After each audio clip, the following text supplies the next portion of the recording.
Hi, welcome to the new episode of Sportsy. Let's aim sport.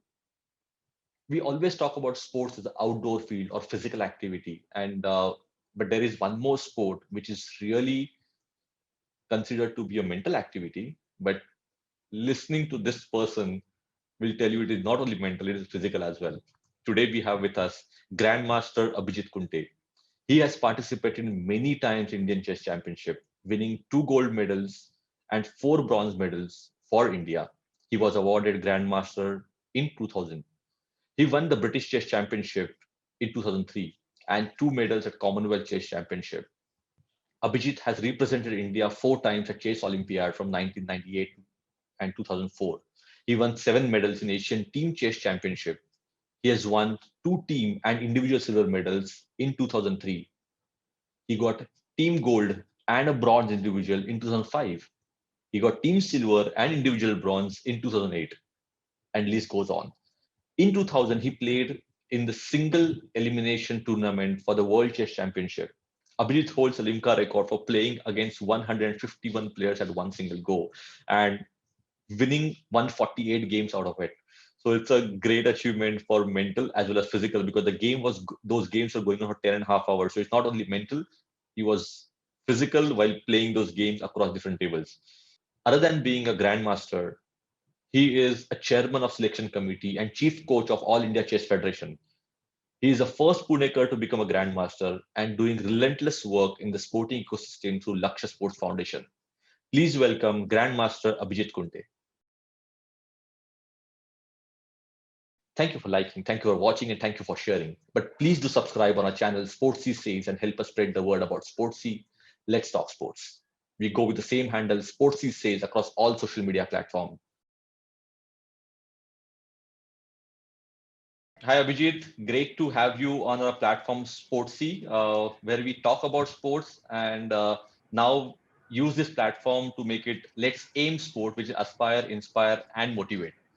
So it's really great to have the first Punekar Grandmaster who got his Grandmaster title in 2000 and then relentless work in the world of chess with so many medals, trophies that even we get to see some of them on your background.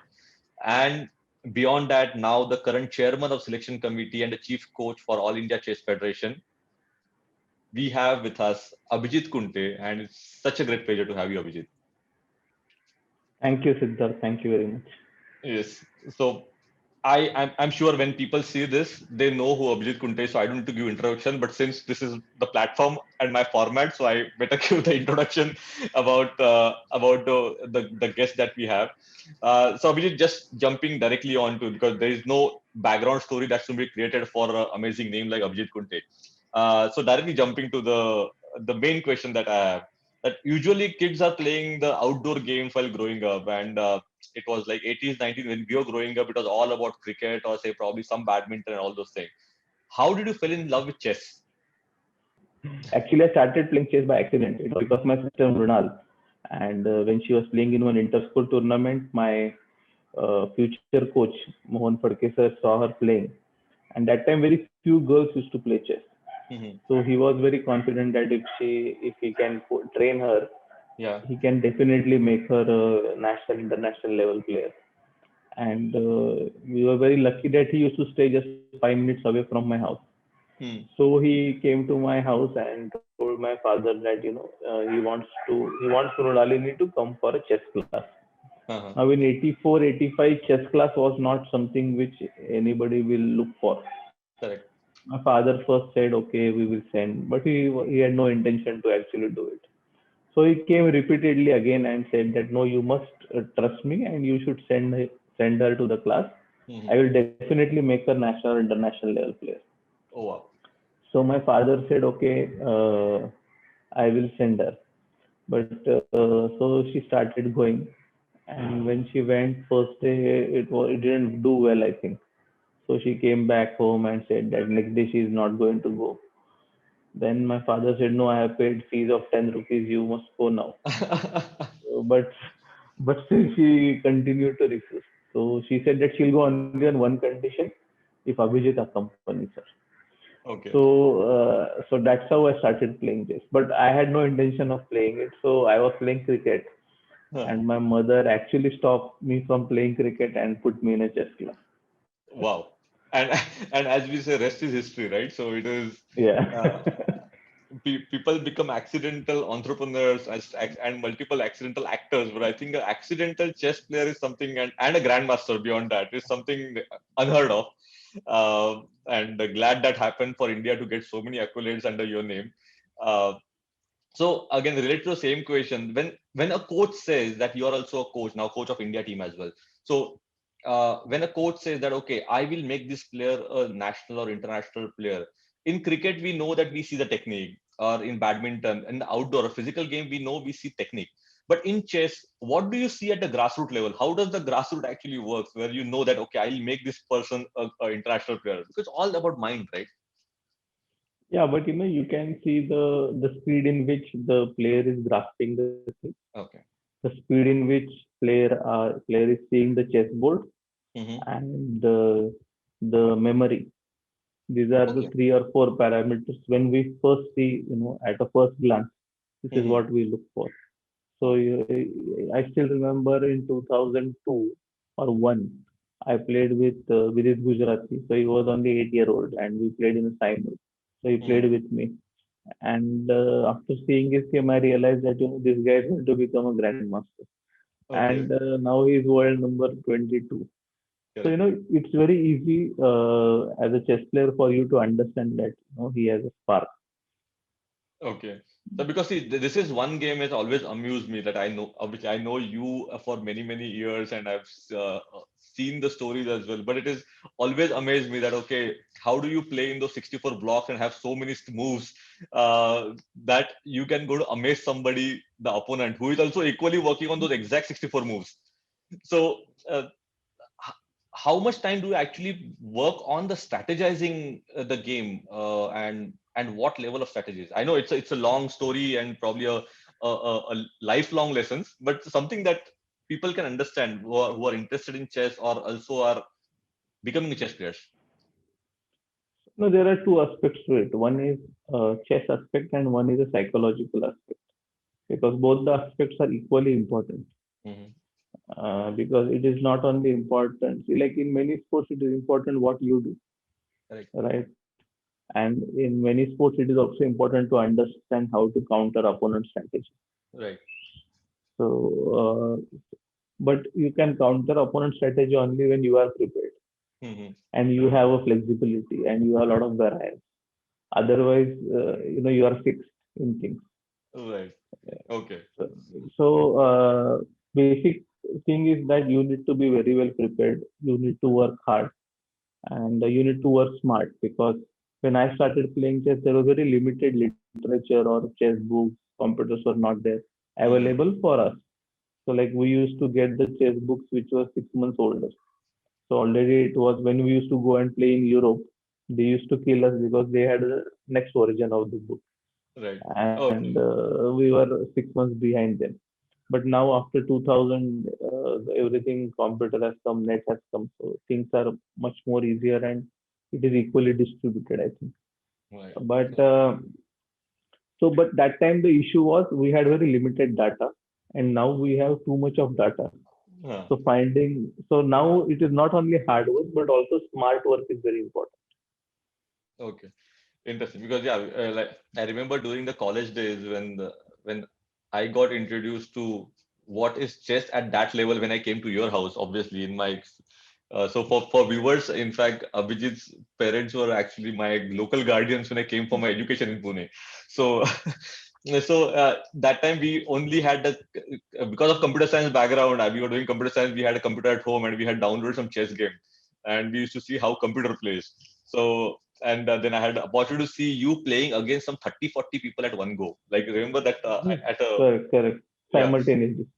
So uh, so how fast do you calculate when you're playing against 30, 40 people?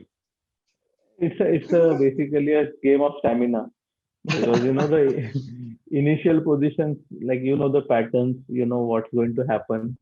but Mhm. there can be oversights because you are seeing the positions one after another. So Right. highest games I played was 155 in Limca Book of Record in Bombay, which I did. Correct. So that was the highest one. I think I Wow. won about 148 in that. And drew three or lost three? I think we had drew three or drew four and lost two or three. Oh, okay, okay. So yeah, but that kind of record is still But that was like unbelievable. 10 and a half hours game. So you need to keep walking for 10 and a half hours and playing. Yeah, so it's a cardio as well. It is not only mental, it's cardio as well. Yeah. So Abhijit, just now, okay. From this, I just got carried away. So now, just want to rewind a bit about. So when you became accidental chess player, your mom said, "Okay, don't play cricket and now focus on chess because probably your coach saw something in it." But when did you decide that I want to be a professional chess player? And was it an easy decision because chess was never a mainstream during those days? It is becoming now, but it's still always considered to be a little elite game and not the masses game. So how did that happen? So, like I used to win all the national championship. Like I won the under 12 championship, then I won under 14, then I won sub juniors, and then I won the Asian Bronze in sub juniors. Then I won the junior championship. So I was also studying my Bachelor of Commerce in BMCC. So was not so sure, that I am going to continue chess as my profession. Mrunal was already national champion. She was international woman master. So Hmm. she was definitely, but I was still not sure. But in the 1996, one incident happened, and it changed everything. So I used to win all these junior championships, and I was doing very good. So I was very happy, and it was good life. Like I used to go to college, study, and then also play chess.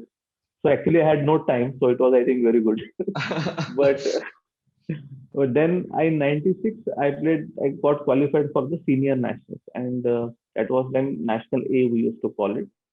And it was a 16-player round robin tournament. So 10 people will qualify, and six will be the seeded players. And this was my first senior championship. And Hmm. that time there were very few open tournaments. Like there used to be only two or three events in a year. Okay. So we used to get very little chance to play with the stronger opposition. So when I went to the seniors, I had the same confidence that I'm going to beat all of them. Hmm. And what happened, like from first round itself, I started, and it is a long tournament, 15 rounds, Oh, 20 days, okay. something like that. And then I lost one, two, three, and like I lost couple of games, and the things were not going in my way. And then I just got frustrated and started playing even bad. And Hmm. I finally finished last in that tournament. Okay. And now I have never finished last in any of my tournaments.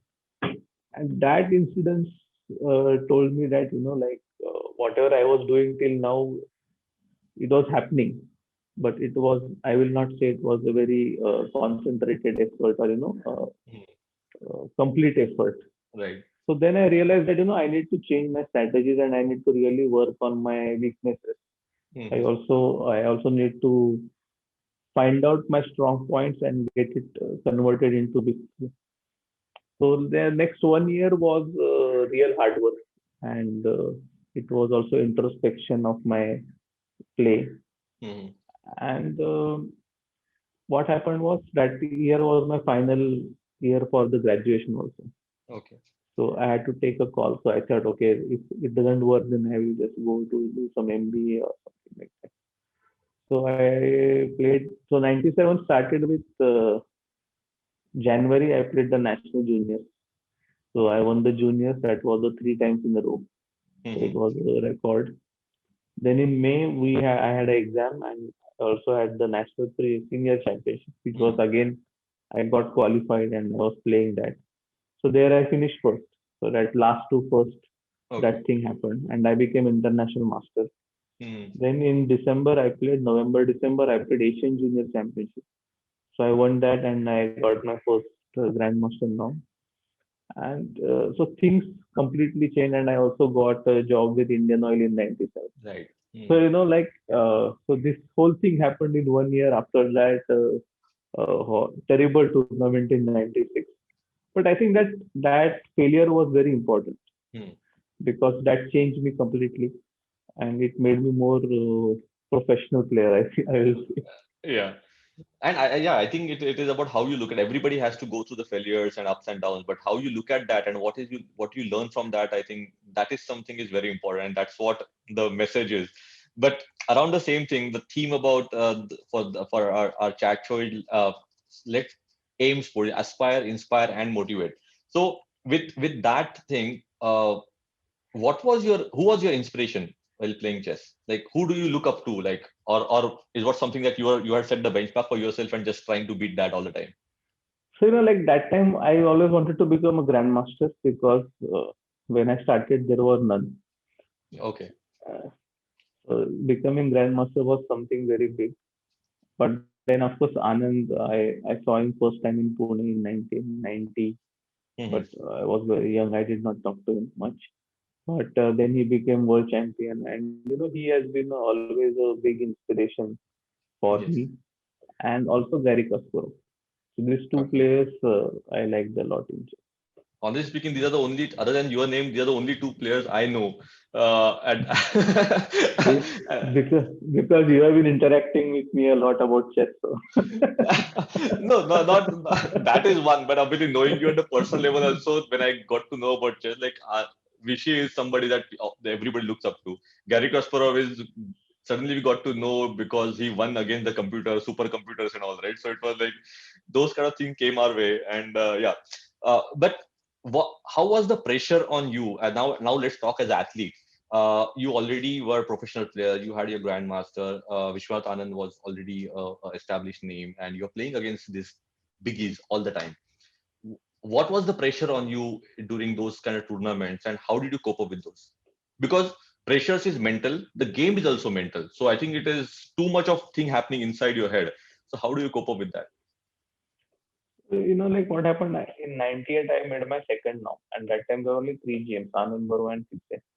And so I had a lot of pressure to complete my final norm. So to become a grandmaster, you need to make three norms. Correct. So it took almost like I missed my norm around 4 to 5 times by just half point. Oh. And so I was very close, but I was not getting to it. So I think that 1.5 year was tough because every time you are so close, but you are not. It's not happening or something like that. But then finally, in the year 2000, actually, I got my final nom on February 14th. Okay. Valentine's Day gift for yourself. Well, yeah. But I think mental pressure you have to handle. You should not give up, Mhm. and we need to always have what's in the future attitude and learn from the mistakes. So my coach used to always tell me that you are allowed to do the mistakes, but you are not allowed to repeat the mistakes. Yes, I think very, very important and a subtle message to Mm. anybody and everybody who is probably listening to this is, I think it's a very good message that allow to do a mistake, but don't repeat the mistake. I think, yeah, that is so good. So, Abhijit, you've been a chess player for a long time. Now a selection committee head and a coach, everything. What is the difference that you see in the generation that you were in when the chess was very elite few, and now we get to see a lot of people, a lot of players coming into chess. What is the biggest difference that you see in the mindset of this your generation and the current generation? All these people are too young. I think they are just 16, 17, 15, 12, 13, and Yeah. they are playing so amazing chess. I think it has changed a lot. I think computers have played a big role into it. Like when Okay. we used to make the notes, now they are not aware of all these things, Hmm. and they have mastered how to use the computer for preparation of chess. I Okay. think that is all we must learn from this young generation. And also, when we used to play, we always had the fear of Russians because like they were like the big wigs Yeah. of chess. But this generation is, I feel that they are brave hearts, Hmm. and they are going for the best possible Okay. result. I think that is one very positive thing in this young generation. I Yeah. think India winning this Olympiad, online Olympiad, was one Hmm. of that thing. Yeah. Yeah. So we always talk about the sports technology playing a role in the development of an athlete, and everybody talks about the technology in tennis, cricket, and all those things. But probably chess is the game which adopted technology the first, earliest. game to adopt to technology and getting players benefit because of that.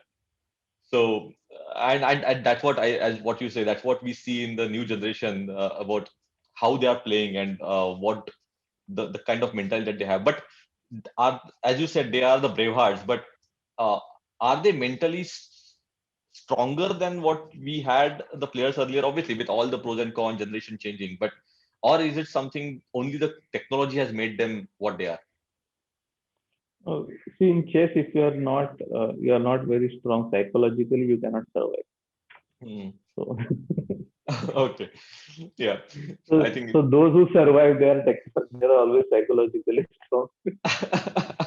Your answers are like what do you say? It's straight and a very short, clear answers. So I think it is good. Uh, it's like a rapid chess. Ask a question, get a rapid answer from you. So you just mentioned about the Olympiad which India won, right? It is, and chess Olympiad was held online.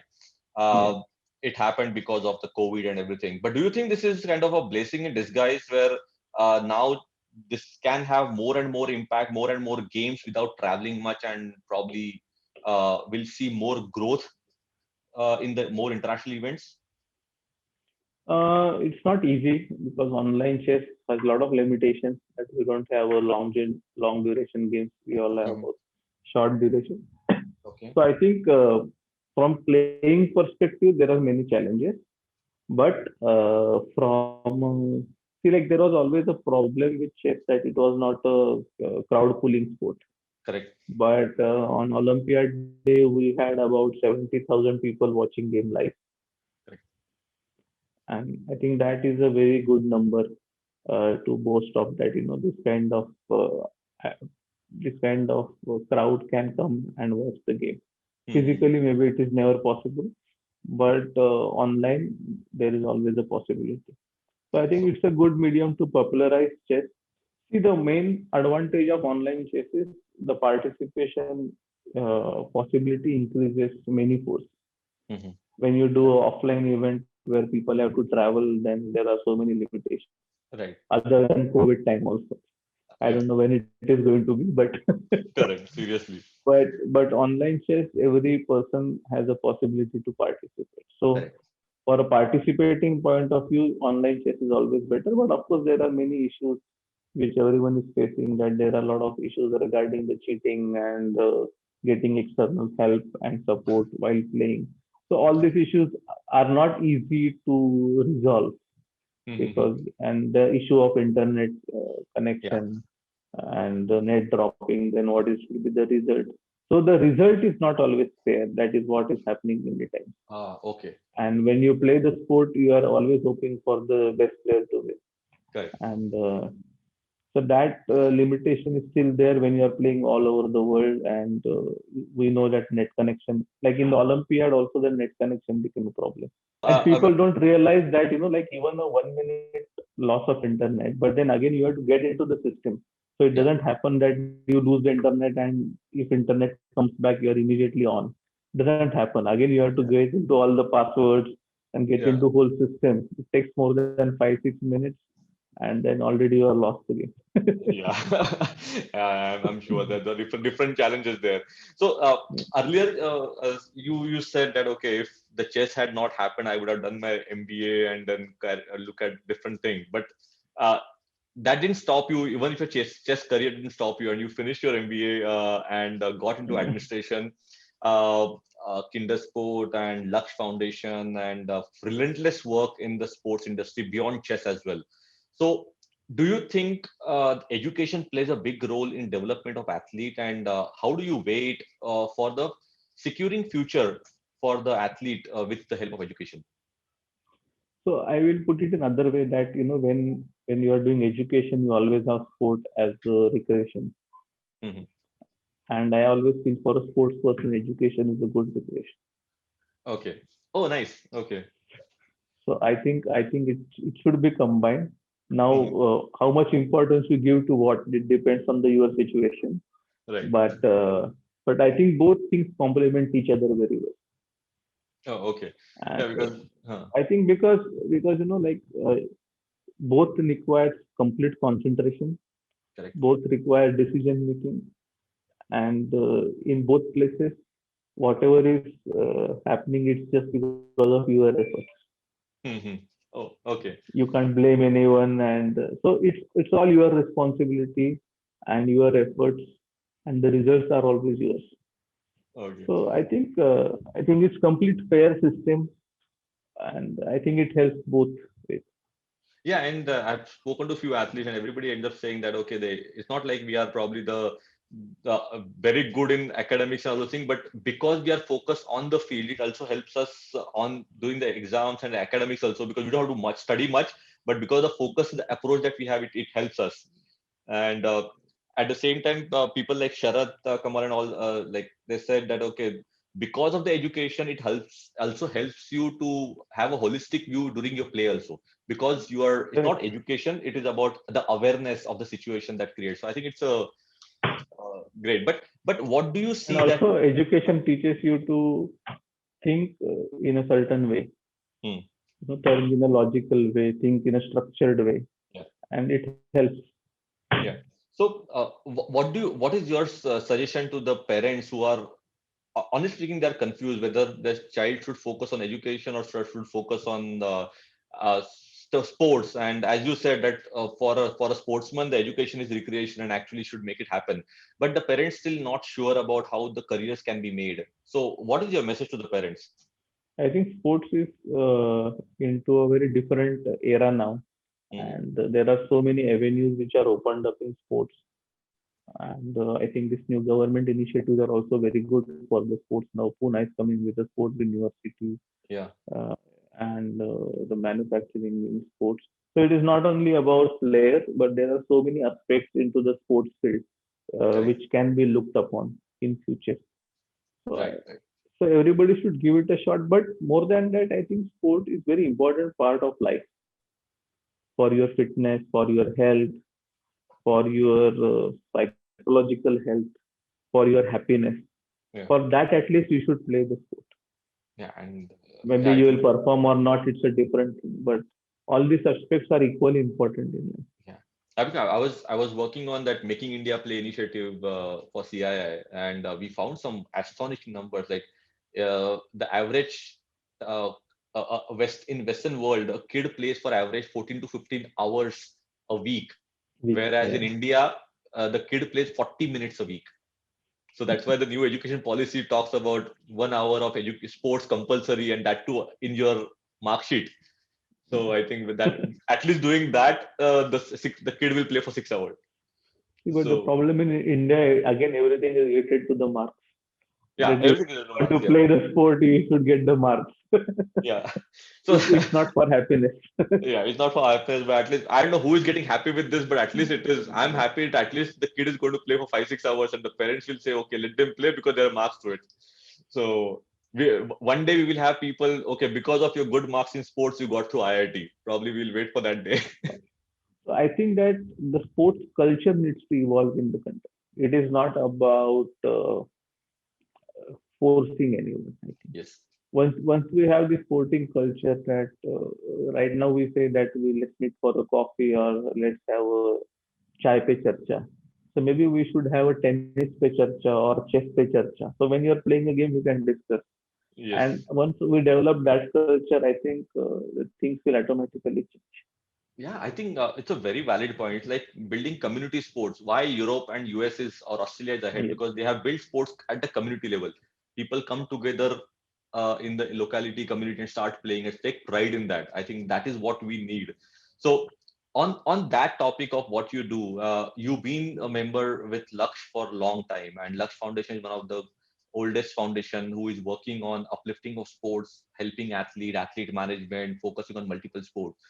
How do you think the whole charter works for Lux Foundation and Lux Sports, and where do you see that going from where we are right now? Well, we started with state level athletes, and now we already have last three Olympics. Many of our players, Mhm. supported players, participated in Olympics, and many of them have become national champion and international players. So I think there was certain path which we thought that we will support the upcoming talent and take them to the international level. So it is not only supporting them but also helping them to enhance their performance. Right. So that value addition, that is what we believe in. And of course, it's not possible without the effort of the parents and the athlete and the coaches and the supporting staff. But what is our, I think that inputs, that is what we are very proud of, that we are able to provide to the athletes. And I think in future it will be more of a institution kind of thing that we need to move forward Hmm. to have some institution for excellence in one of the fields, maybe sports science or training, or it can Right. be anything. Hmm. But that is how maybe Laksh can grow in future. So we have And supported more than about 200 athletes till now. correct. Yeah. And the role of CSR is very, very crucial in this growth, right? So it is it's wonderful that you have a good network of companies who are all the time supporting you. So I think in including sports in CSR was a very good initiative. yeah, Because earlier exactly. it was not there. Correct, correct, correct. So, yeah, so Abhijit, I have last two questions. One is again coming to chess.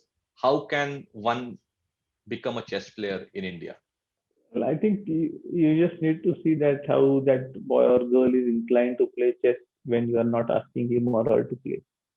If they are very keen, then of course they have that interest and passion to play.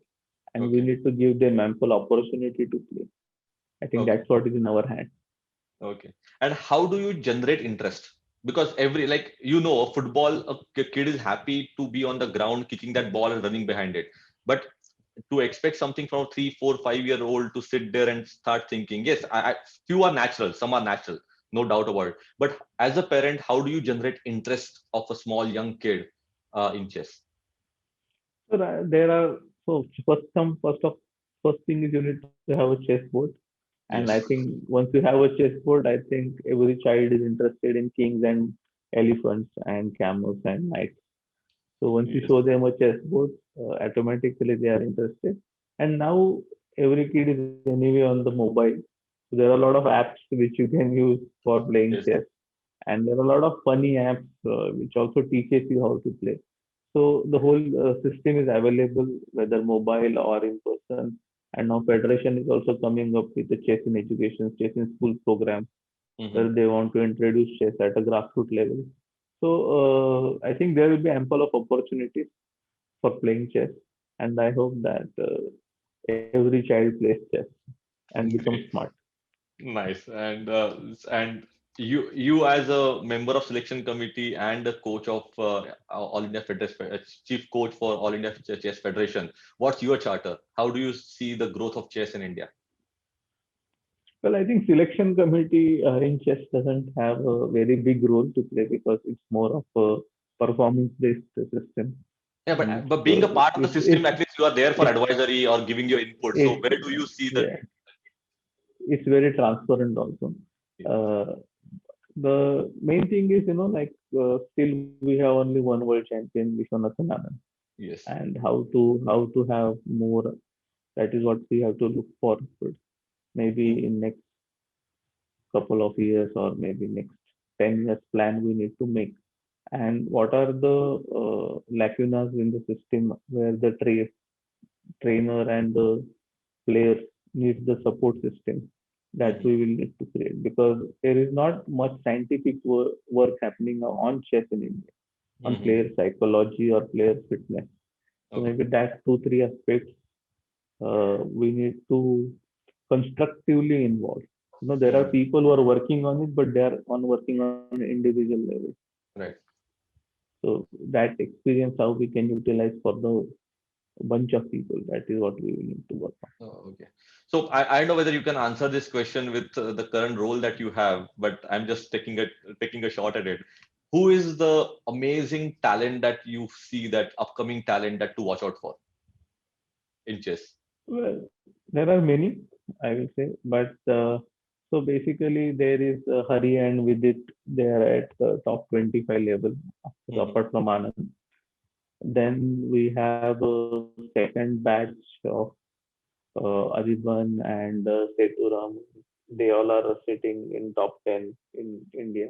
Hmm. And then we have Arvind Chidambaram, of course, and Murli Karthikeyan. And then we have young kids who are about 17, 18, 16.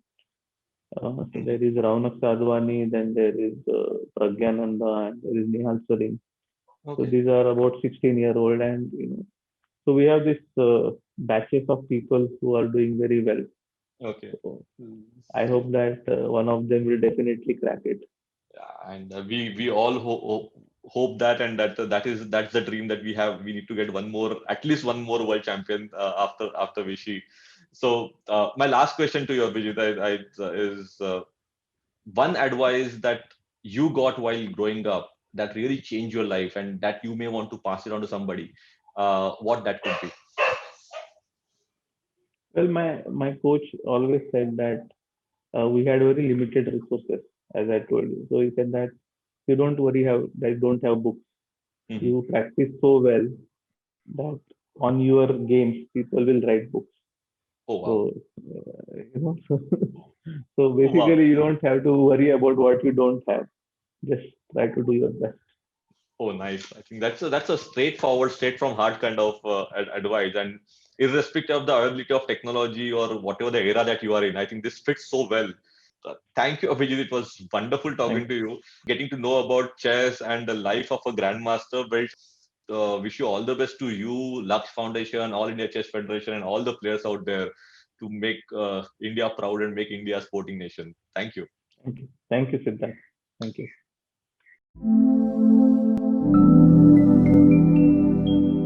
Thank you for liking, thank you for watching, and thank you for sharing. But please do subscribe on our channel, Sportsy Says, and help us spread the word about Sportsy. Let's talk sports. We go with the same handle, Sportsy Says, across all social media platforms.